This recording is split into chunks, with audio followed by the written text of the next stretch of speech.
Hello అండి, welcome to the video. రీసెంట్గా Amazon అడవుల లోపల ఒక అద్భుతమైన నగరాన్ని సైంటిస్టులు కనుగొనడం జరిగింది. దీనికి సంబంధించిన ఆర్టికల్స్ కానీ న్యూస్ కానీ మీరు ఆల్రెడీ న్యూస్ లోపల చూసే ఉంటారు. సో యాక్చువల్గా ఈ నగరాన్ని కనుగొన్న తర్వాత అక్కడున్న టెక్నాలజీని లేకపోతే అక్కడ ఉన్నటువంటి ఆ నగరం లోపల వాడినటువంటి వస్తువులను వాటన్నిటిని చూసిన తర్వాత సైంటిస్టుల దగ్గర నుంచి ఆర్కియాలజీ డిపార్ట్మెంట్ వరకు ప్రతి ఒక్కరూ షాక్ అయ్యారు. అంత క్రియేటివ్గా, అంత అద్భుతంగా అప్పుడు వాళ్ళు వాడినటువంటి వస్తువులు, ఆ గ్రామాలు అంత అద్భుతంగా తీర్చిదిద్దారు. అయితే ఇప్పుడు రీసెంట్గా వీళ్ళకు దొరికినటువంటి నగరాన్ని వాళ్ళు దాని మీద రీసెర్చ్ చేసినప్పుడు వాళ్ళకు తెలిసిన ఇన్ఫర్మేషన్ ఏంటంటే ఇంచుమించుగా 2500 సంవత్సరాల క్రితం చాలా మంచి జనాభాతోటి, ఇంచుమించుగా సైంటిస్టులు ఇచ్చిన ఫిగర్ ప్రకారం 10,000 నుంచి 30,000 మంది జనాభాతోటి ఆ అమెజాన్ అడవుల్లో ఉన్నటువంటి ఈ ప్రాంతం ఒక పెద్ద సిటీ లాగా ఉండేదంట. అయితే ఫస్ట్ ఆఫ్ ఆల్ మనం ఈ అమెజాన్ అడవి గురించి తెలుసుకుందాం. ఈ ప్రపంచంలోనే చాలా పెద్దదైన అడవి ఈ అమెజాన్ అడవి. ఇప్పటికీ కూడా ఈ అమెజాన్ అడవి లోపల ఎన్నో రకాల కొత్త రకమైన చెట్లు, అలాగే ఎన్నో రకాల కొత్త రకమైన జీవులు సైంటిస్టులకు దొరుకుతూనే ఉన్నాయి, బయటపడుతూనే ఉన్నాయి. అంటే ఇప్పటికీ కూడా ఈ అమెజాన్ అడవి పూర్తిగా ఎవ్వరూ తెలుసుకోలేకపోయారు. ఈ అడవి గురించి, ఈ అడవిలో మొత్తం పూర్తిగా ఎవ్వరూ తిరగలేకపోయారు. ఇప్పటి వరకు మనిషి అంటే ఈ జనరేషన్లో, ఈ కాలంలో మనిషి కాలు పెట్టనటువంటి ప్లేసెస్ అమెజాన్ అడవుల్లో చాలానే ఉన్నాయి. అలాంటి మిస్టరీస్ అన్నీ ఒక్కొక్కటిగా బయటపడుతున్నట్టల్లా సైంటిస్టులు కానీ ఆర్కియాలజీ డిపార్ట్మెంట్లు కానీ చాలామంది షాక్ అవ్వడమే వాళ్ళ వంతైపోయింది. సో రీసెంట్గా ఒక నగరం అనేది అక్కడ బయటపడడం జరిగింది. ఈ నగరాన్ని వాళ్ళు అంచనా వేసినప్పుడు ఇంతకుముందు చెప్పినట్టు 2500 సంవత్సరాల పురాతనమైంది అన్నట్టుగా వాళ్లకు ఒక ఐడియా అనేది వచ్చింది.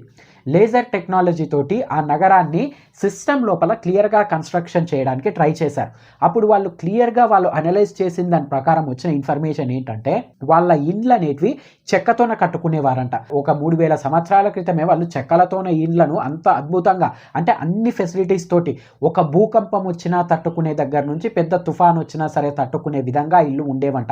ఇండ్ల మధ్యలో అంటే ఒక ఇంటికి మధ్యలో కావాల్సినంత గ్యాప్తో పాటు ఆ సిటీ మొత్తం, అంటే అమెజాన్ అడవిలో వీళ్ళకి దొరికినటువంటి ఆ సిటీ మొత్తం కూడా మినిమం 25 మీటర్స్ విడ్త్ తోటి చాలా స్పేషియస్గా రోడ్స్ని కన్స్ట్రక్షన్ చేసుకున్నారంట.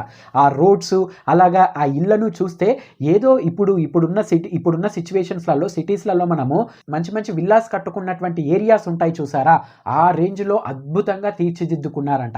ఆ ఇళ్ల లోపల కూడా వాటర్ స్టోరేజ్కి సపరేట్ ప్లేస్, అలాగే అగ్ని స్టోరేజ్కి అంటే నిప్పు స్టోరేజ్కి కూడా సపరేట్ ప్లేస్ ఉండేదంట. అంటే ఆ కాలంలో ఇప్పుడున్నట్టుగా ఈ లైటర్లు, మ్యాచ్ బ్యాగ్స్లు అవి ఉండేవి కాదు కదా. ఒక్కసారి అగ్గి పుట్టింది అంటే దాన్ని ఖచ్చితంగా స్టోర్ చేసుకుంటూ ఉండాలి.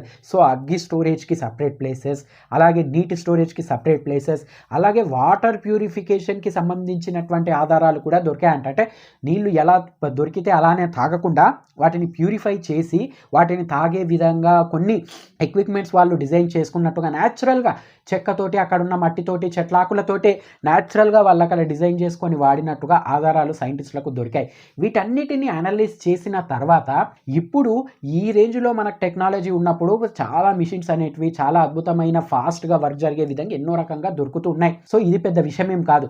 బట్ కాకపోతే ఒక 3000 సంవత్సరాల క్రితమే వాళ్ళు ఆ రేంజ్లో ఆలోచన చేసి ఒక మంచి సిటీని అంత అద్భుతంగా కన్స్ట్రక్షన్ చేసుకొని అక్కడ మనుషులు బ్రతికే వాళ్ళు అని తెలిసినప్పుడు నిజంగా ఇది చాలా అంటే చాలా షాకింగ్ విషయం. మరి ఆ తర్వాత ఆ సిటీకి ఏమైంది అన్న విషయం మాత్రం ఇంకా క్లియర్గా కంక్లూజన్ అనేది రాలేదు. ఒక 2500 సంవత్సరాల క్రితం అయితే అక్కడ మనుషులు బ్రతికేవారు అన్న విషయానికి చాలా క్లారిటీగా ఉంది. బట్ కాకపోతే ఆ తర్వాత ఆ సిటీకి ఏమైంది, లేకపోతే అక్కడ బ్రతుకుతున్న ప్రజలకు ఏమైంది, వాళ్ళందరూ అంతరించిపోవటానికి కారణం ఏమిటి, అంటే వాళ్ళందరూ చనిపోయారా, లేకపోతే వేరే దగ్గరికి ఎక్కడికైనా వలస వెళ్ళిపోయారా, వాళ్ళ జీవితం అనేది ఆ తర్వాత ఏమైపోయింది అన్న విషయం మాత్రం ఇంకా క్లారిటీ రాలేదు.